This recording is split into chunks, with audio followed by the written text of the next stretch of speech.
Merhaba Teksen izleyicileri. Dijital dünyanın gürültüsü içinde kaybolmadan haftanın en kritik teknoloji, oyun ve internet kültürü gelişmelerini damıttığımız istihbarat briefingine hoş geldiniz. Bugün memlerin ve video oyunu referanslarının gerçek mermilere dönüştüğü, dijital kültürün şiddetle olan rahatsız edici dansını derinlemesine inceleyeceğiz.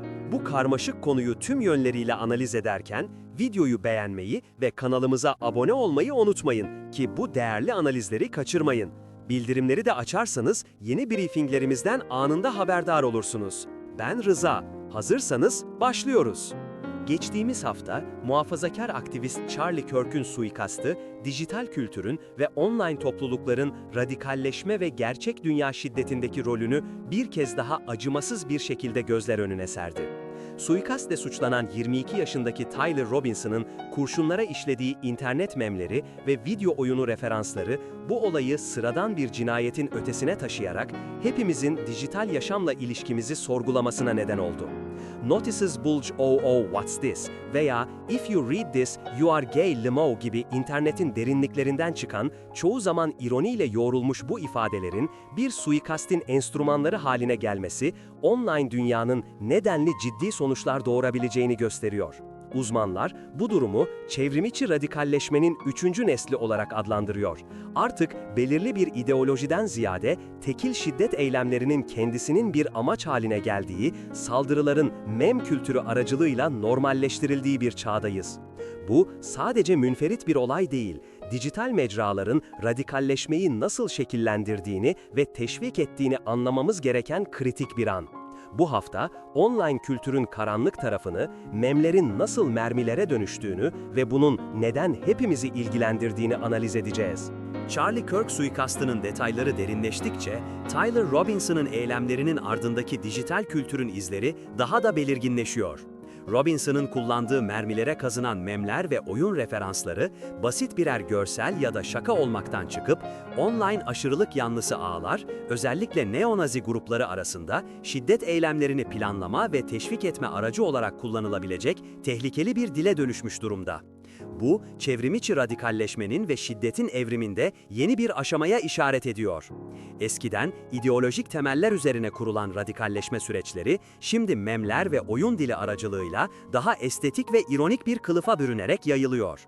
Araştırmacılar, bu durumun saldırıları normalleştirmeye ve gençleri şiddete daha açık hale getirmeye yardımcı olduğunu vurguluyor.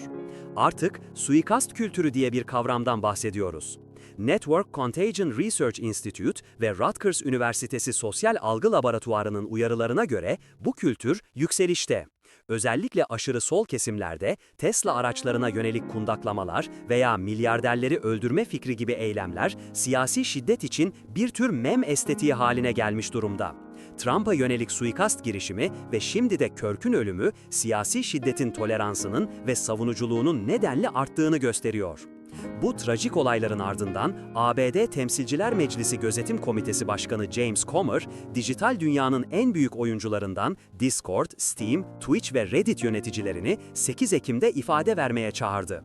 Komite, online forum kullanıcılarının radikalleşmesini ve politik motivasyonlu şiddet eylemlerine açıkça teşvik edilmesini ele almayı hedefliyor. Comer, bu platformların şiddeti teşvik etmek için kullanılmasını engelleme sorumluluğuna sahip olduğunu ve Kongre'nin radikallerin siyasi şiddeti ilerletmek için kullandığı online platformları denetleme görevi olduğunu net bir şekilde belirtti.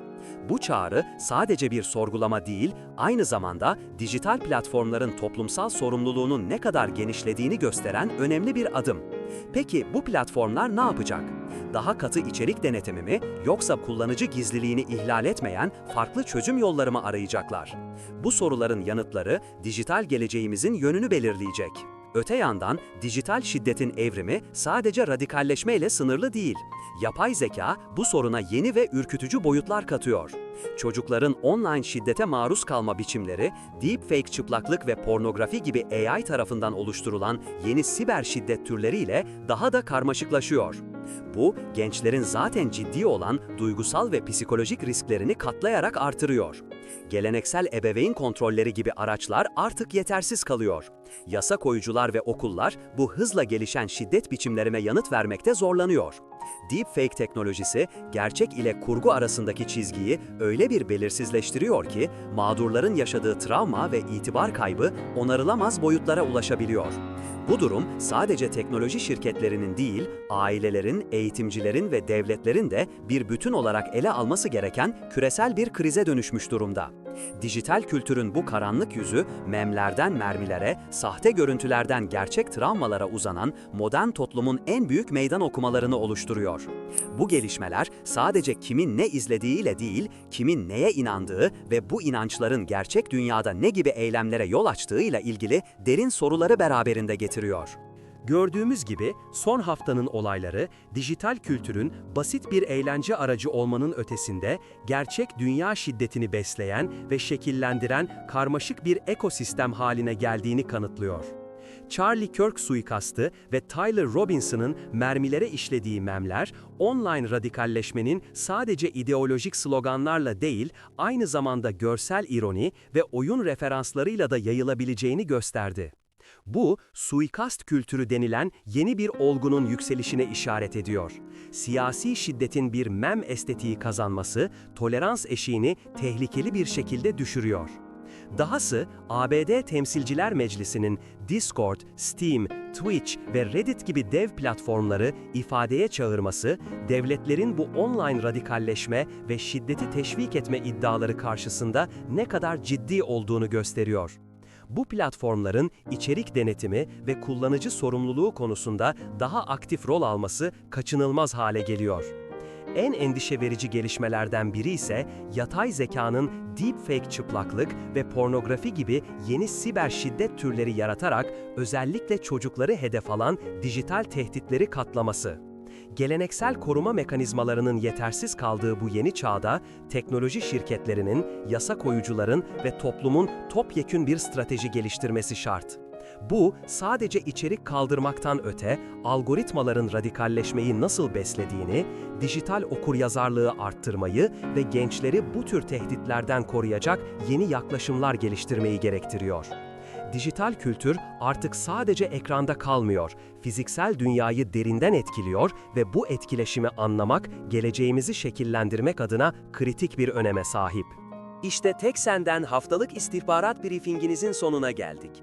Dijital dünyanın karmaşasında kaybolmadan, en önemli gelişmeleri sizin için damıtmaya ve analiz etmeye devam edeceğiz. Bu tür derinlemesine analizleri kaçırmamak için Teksen kanalına abone olmayı, bu videoyu beğenmeyi ve yorumlarınızla tartışmaya katılmayı unutmayın. Görüşleriniz ve katkılarınız bizim için çok değerli. Bir sonraki briefingde, dijital dünyanın yeni dinamiklerini ve geleceğe yön veren gelişmeleri ele almak üzere tekrar buluşana dek, dijitalde güvende kalın. Hoşça kalın.